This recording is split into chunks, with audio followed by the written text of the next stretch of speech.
एक कार दिल्ली से कानपुर जाती है, गति उसकी दी है, चाल दी है 58 किलोमीटर प्रति घंटे, और दूसरी कार है जो दिल्ली से लखनऊ जाती है, उसकी स्पीड दी है 74 किलोमीटर प्रति घंटे।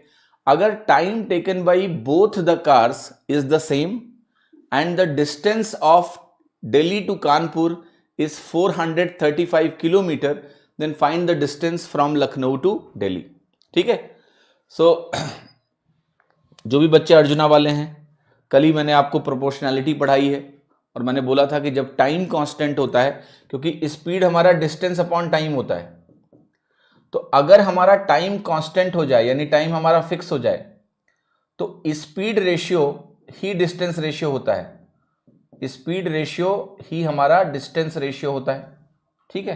तो ये रिस्पॉन्स आपको दिमाग में आना चाहिए, ऐसे लिखना नहीं है एग्जाम में, ये तो मैं यहां लिख के आपको दिखा रहा हूं। स्पीड रेशियो डिस्टेंस रेशियो होने का मतलब ये होता है कि हमारे पास एक स्पीड दी है 58, एक हमारे पास स्पीड दिया है वो है 74, यही सेम हमारा डिस्टेंस रेशियो होगा, D1 रेशियो D2। अब देखो यहां से दिल्ली से कानपुर, ये दिल्ली से कानपुर वाला है, पहला वाला दिल्ली से कानपुर है और ये दिल्ली से लखनऊ है। हमें दिल्ली से कानपुर की दूरी दी हुई है, ये दूरी हमें प्रोवाइडेड है, कितना दिया हुआ है 435 किलोमीटर दिया हुआ है। D2 निकालना है तो रेशियो हमें पता है, पहली वैल्यू पता है, दूसरी निकालनी, निकाल लेंगे, 2 से काट दो तो 29 बनेगा, यहां 37 बनेगा, बनेगा यस। अगर मैंने 2 से काटा तो ये बना। अब आप कहोगे मुझे 29 यूनिट्स की वैल्यू दी हुई है सवाल में 435 के बराबर, 29 से काटिए, 29 प्राइम नंबर है तो डायरेक्ट काटना पड़ेगा, 29 से करना 29 बनेगा, 14 बचेगा, 5 बार जाओगे 145 हो जाएगा, तो 1 यूनिट आपकी 15 किलोमीटर के बराबर हो गई।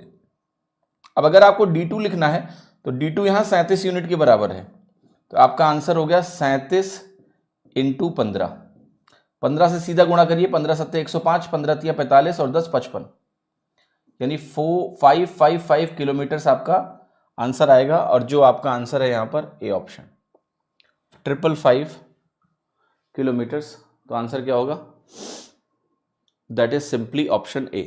क्लियर है सभी को, समझ में आ रहा है, कोई दिक्कत तो नहीं हो रही है। सिंपल सी प्रोपोर्शनैलिटी है, 3 प्रोपोर्शनैलिटीज बनती हैं टाइम स्पीड डिस्टेंस में, distance constant, time constant, speed constant, और इन तीनों से मैक्सिमम सवाल निकल जाते हैं अगर आपको इसकी समझ ठीक ठाक है तो। ठीक है, ओके।